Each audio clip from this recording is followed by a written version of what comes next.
આજે તો સવારમાં ઉઠીને આદ્યાબેન તૈયાર થઈ અને ધૂળે રમવા બેસી ગયા. થોડીક વાર પાછું મેં જોયું તો ધૂળે રમતા રમતા એવું લાગ્યું કે આને તૈયાર મેં કરી જ નથી. પછી થોડી વાર તેને રમવા દીધી. રમીને થાકી ગઈ. પછી મારી પાસે આવીને કહે છે, મમ્મી આ નહીં જોતું મારે.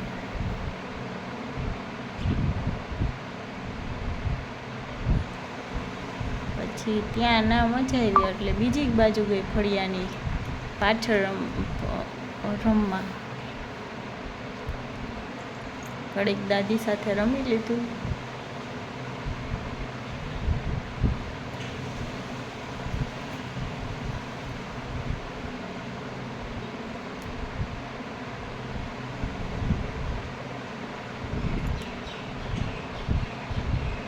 એમાંથી એને ઝીણા પથ્થર એવા ગોતવાની મજા આવે કે આપણે એમ થાય કે જોયા જ કરીએ. પછી તો પાછી આપણે એમ કે આ જોઈએ છે. હવે તો એ આવે છે આંબા પાસે રમવા. આંબાના થડમાં જો આઈસ્ક્રીમની ડબ્બી છે, પછી સોડાની બોટલ છે, વાટકા છે, એવું બધું લઈને બેસી ગઈ છે. બેસીને પાછી તો મને પૂછે છે ખાવું છે,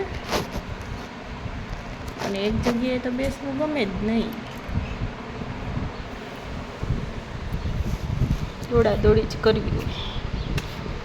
શું કરશું આજે?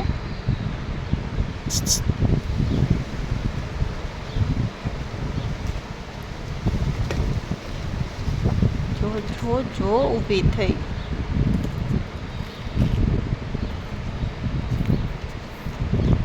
એને જો ધૂળથી રમવા દ્યો તો કોઈ કાંઈ સાંભળે નહીં, મજા જ આવે. એને એના રમકડાથી નથી રમવું, પણ ધૂળથી રમવાની મજા આવે છે.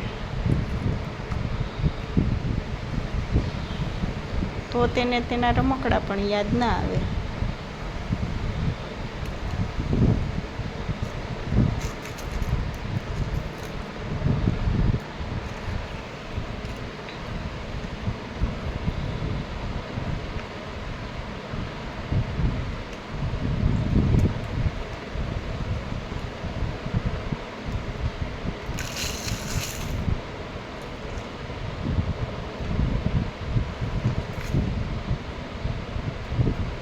આ વિડીયો એવો ઉતારતી કે તેને ખબર નહોતી કે હું વિડીયો ઉતારું છું.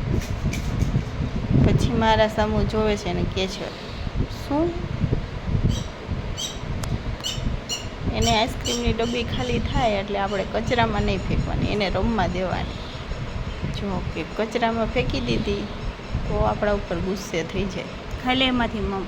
શું ખાવાનું છે? કોઈ તમારી ઘરે આવું રમવાવાળું ગુસ્સે થાય એવું? અને એ પણ આઈસ્ક્રીમની ડબ્બીથી રમવાવાળું.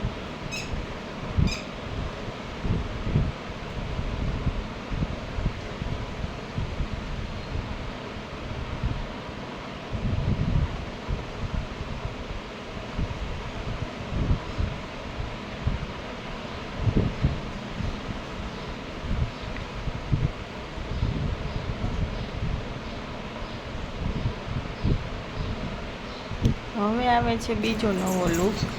કે રમતા એવું કર્યું ને કે જોવા જેવું. પછી મને એમ કે લાવ વિડીયો ઉતારવા દે એનો. એક કામ કરીને નવરા થાય તો બીજું તૈયાર હોય જ. શું કરવું કંઈ ખબર નથી પડતી હવે. પછી ભાઈ બહેનનો પ્રેમ અને આનંદ જોઈ પછી એમ થાય કે બાળક ભલે રમી લે, પછી આવું બાળપણ તેને નહીં મળે.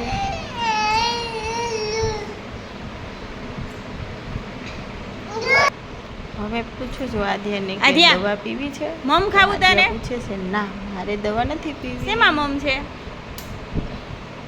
આલે ખાઈ જા મમ. હો પેલા ક્યાં છે મમ? મમ ખાવું, પછી ગોતે.